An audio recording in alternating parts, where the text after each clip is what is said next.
Food smells amazing. You just know that Abel made the best lamb. Like, it was seasoned and it was hitting. God took a bite, was like, my son.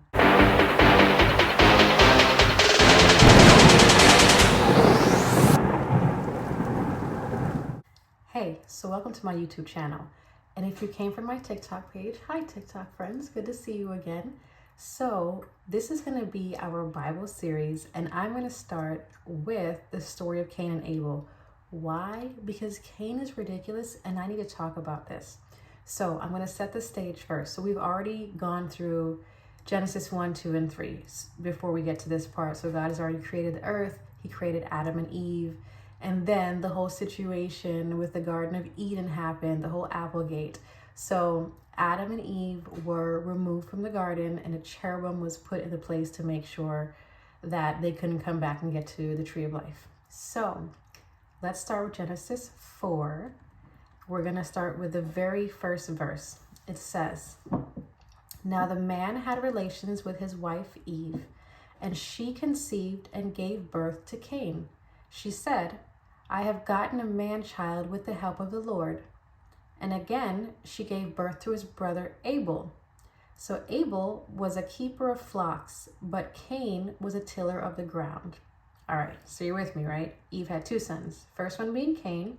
His job is to farm the land. Second one being Abel. His job is to be over the flocks. Probably sheep is what we're talking about here. All right, so verse 3. "So it came about in the course of time that Cain brought an offering to the Lord of the fruit of the ground. Abel, on his part, also brought of the firstling of his flock and of their fat portions." All right, so this sounds like a feast in God's name. He knows it's happening. He's joining. Now, both brothers are extremely important. Like, consider Thanksgiving. Yes, there's like the main piece, which maybe it's a turkey in some people's home. Whatever it is, typically meat. That's what most people at a big feast are going to be surrounding. However, we all know the sides are just as important. Yeah, sure, you have your turkey or your roast chicken or your ham or whatever they eat in your culture. But that side dish, like, we're here for the sweet potato. Like, we're here for this. We're here for the greens. Like, the sides are extremely important. So God knows what's up. He's coming down. He knows that they're both preparing for him. All right, let's keep reading. So it says, "The Lord had a regard for Abel and for his offering, but for Cain and for his offering, he had no regard." So picture it. God comes down. Food smells amazing. You just know that Abel made the best lamb. Like, it was seasoned and it was hitting. God took a bite, was like, my son. This is your finest. This is amazing. So then God goes and takes a bite of the greens, and he's like, Who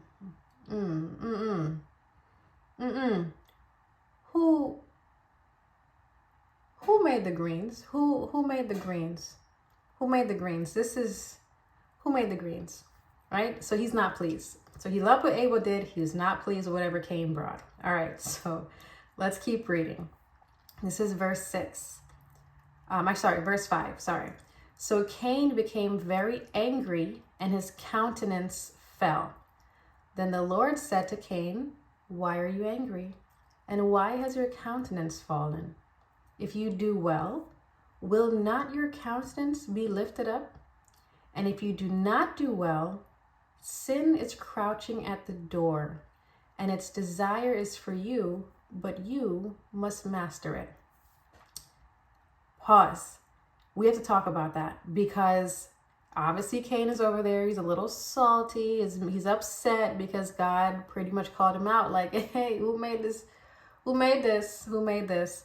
But God says to him, because God as a father is trying to counsel him in this moment and teach him a lesson. So he's basically like a father to a child. Like, come here, child. Why are you upset? What's going on? Talk to me so we can talk this through. And he says to Cain, if you do well, will your countenance not be lifted up? So basically means if you do good, I'll tell you that you're doing good. Like, you're going to get the praise. But if you do not do well, sin is crouching at the door. That's a crazy, crazy thought. So why is sin crouching at the door? The way I see it, God knew that Cain did not give his best. Like, he knew that. He knew he didn't give his best.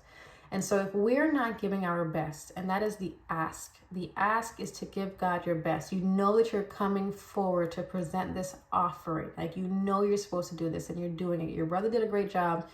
You know that you are supposed to pick your finest.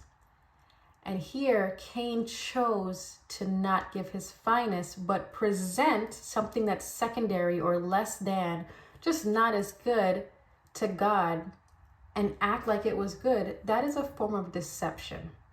Like, you know, like you hid the good stuff and you brought forward the less than stuff, the stuff that, you know, maybe it was a piece of vegetable, but it had markings on it. It wasn't good. It wasn't perfect, which is what God was asking for in this case. You know, your best, whatever it is. So it is here, he's saying it as, you know, sin is crouching at your door. Like, you chose to not do the right thing, pretended that you did. That is a form of deceit. God continued and said, its desire is for you, but you must master it. Definitely stop here. What are we saying? So sin's desire is for you. You can think of sin in, you know, the typical way. Most people, you hear them say, oh, the devil said, or demon said, or evil spirits. You know, all they can do is try to persuade you to not do the right thing. So sin is crouching at the door, which for all of us, sin is crouching at everybody's door. Like, it just is. It's always there, and we're always tempted to not do the right thing, to not give our best to God. But God gives a very clear instruction here. He gives a warning. Its desire is for you. Like, it wants to take you out. It wants to stumble you. It wants you to do the wrong thing, because it's going to be apparent to God when you do the wrong thing. The instruction here is you have to master that. So you have to master these thoughts, because everything comes from our thoughts, right? Whether it's thoughts that we created, thoughts that have just entered into our mind from anything or anyone, it's for us to master those thoughts, not do the wrong thing, and then turn around and do the right thing. All right, so let's continue verse 8. So this is after God talked to Cain. Cain told Abel, his brother, and it came about when they were in the field that Cain rose up against Abel, his brother, and killed him. You see, you see why God was trying to warn him? Like, God's already giving you this. He's trying to warn him, like, buddy, you are playing in the area of sin. Already you have a mind of deceit, and clearly you're a killer. Like who gets into an argument over vegetables and kills their brother?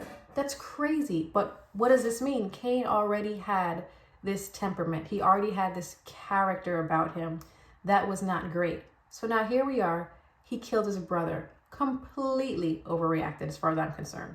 Anyway, verse 9. Then the Lord said to Cain, where is Abel, your brother? Cain says, I do not know. Am I my brother's keeper?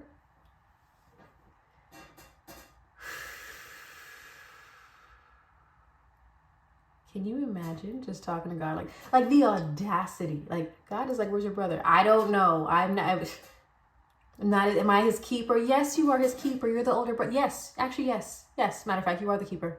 You're the older brother. Every older sibling knows the rules. I'm an older sibling. I know the rules. I'm the keeper of the other one. Like, we all know this. But the fact you got slick out of the mouth with God after you committed murder, like, you're just on a roll today, Cain. You're just on a roll. You gave some sour vegetables. You killed your brother. Now you're rude to God. Like, you're an amazing human being. On a roll. I cannot. So for any parent who's like, oh, my child, was rude to me. Cain was talking to God like he was one of his little friends. I'm just saying. All right, let's move on from that. God says, what have you done? The voice of your brother's blood is crying to me from the ground. Now you are cursed from the ground, which has opened its mouth to receive your brother's blood from your hand. When you cultivate the ground, it will no longer yield its strength to you. You will be a vagrant and a wanderer on the earth. Whoo! Karma. That's all I got from that line right there. That is karma. Because think about this for a second. Cain's job is to till the ground. He is a farmer. That is how he makes his way. He has to use the ground. The same ground that his brother's blood has seeped into and is calling out and crying to God. I just think it's wild. It's karma. Because the same act that he did against his brother into the ground is going to be the exact reason why he's no longer going to get the blessings that he's supposed to get. So it came back around. Had you not killed your brother, his blood would not be in the ground, and now the ground would not be tainted towards you. But now it is. All right. So Cain now says to the Lord, my punishment is too great to bear. Behold, you have driven me this day from the face of the ground, and from your face I will be hidden, and I will be a vagrant and a wanderer on the earth, and whoever finds me will kill me. Is this not the first case of narcissism? Serious question here. Because Cain kills you murdered your brother. And God only exiled you. He's only like, yo, excommunicado. Get out of here. And you're saying that this is too much for you to bear? So what about Abel? What about Abel? That's my first thought. Like, that's crazy. Like, he's the abuser, but all of a sudden now that he has a judgment against him, he's become the victim. Narcissist. I'm just narcissist. So you want to know where narcissists come from? Cain. Just telling you. Second part, who is going to kill Cain? Serious question. This is a serious question here, because so far in the Bible, we have come across Adam and Eve. They had Cain and Abel. Abel is gone. Cain is worried that when he has to leave this area, he says, whoever finds me will kill me. Who is the whoever? I would like to know. I want to know who these other people are. Anyway, so verse 15, the Lord says to him, fine. Therefore, whoever kills Cain, vengeance will be taken on him sevenfold. And the Lord appointed a sign for Cain so that no one finding him would slay him. So obviously there are other people, because God is like, you're right. And because I'm a merciful God, I will make sure that nobody kills you. Who is anybody? Who are these people? Anyway, he puts a sign on Cain. We don't know what sign it is. Maybe a birthmark. I don't know. I don't know what he put on it. A sign so that other people know that this is a person who's protected by God. All right. Verse 16. Then Cain went out from the presence of the Lord and settled in the land of Nod, east of Eden. Cain had relations with his wife, and she conceived. Who is his wife? Where did she come? So there are people clearly not mentioned. I'm just saying, like, is my Bible missing something? Obviously, because where does wife come? Who's the wife? Who's the wife? Anyway, so she conceived and gave birth to Enoch. And he built a city and called the name of the city Enoch after the name of his son. All right, so side note, only because I know this. This Enoch here is not the same Enoch from the book of Enoch. Just put it out there. So if you have read the book of Enoch, or you've at least heard of the book of Enoch, this is not the same person. Enoch, I guess, was like a common name, like John, right? So just putting out there. Anyhow, the next few verses just continues on, talks about the lineage. So after Cain had Enoch, Enoch had this person had that person. So it goes on all the sons all the way down. But it picks back up at verse 25. It says, Adam, so now we've gone back to Adam and Eve. Adam had relations with his wife again, and she gave birth to a son and named him Seth. For she said, God has appointed me another offspring in place of Abel, for Cain killed him. To him also a son was born, and he called his name Enosh. Then men began to call upon the name of the Lord. All right, cool. So this line, Seth is the third son. So we know Cain, Abel, Seth. Seth is the third son that we know from Adam and Eve. Seth had a son named Enosh, and it's actually from that lineage. Like Enosh has another son, or has a son, and that son has a son, and then that son has a son named Enoch. So that Enoch is actually the Enoch from the book of Enoch. Just in case you were wondering, it's not Cain's son, it is Seth. So different lineage. Anyway, so that completes Genesis 4, the story of Cain and Abel. Wild story. They always say it's like the first murderer in history. Well, first narcissist also in history. But I at least had a couple questions that never really get answered as far as from the Bible as it is. You know, who are these other people? Like, just questions in general. But I enjoyed this story. This will be the first of a series of stories. So thank you for watching. If you are interested in the book of Enoch, we did that on TikTok. So it's on my page over there. We went through like the full book, and we go through other books over there as well. But thanks for joining.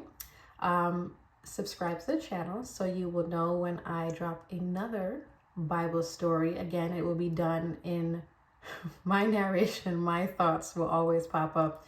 But if you have questions, or you can even possibly give me answers as to who these people are, leave it in the comments. I'm very interested to have this discussion. So until next time, I'll see you.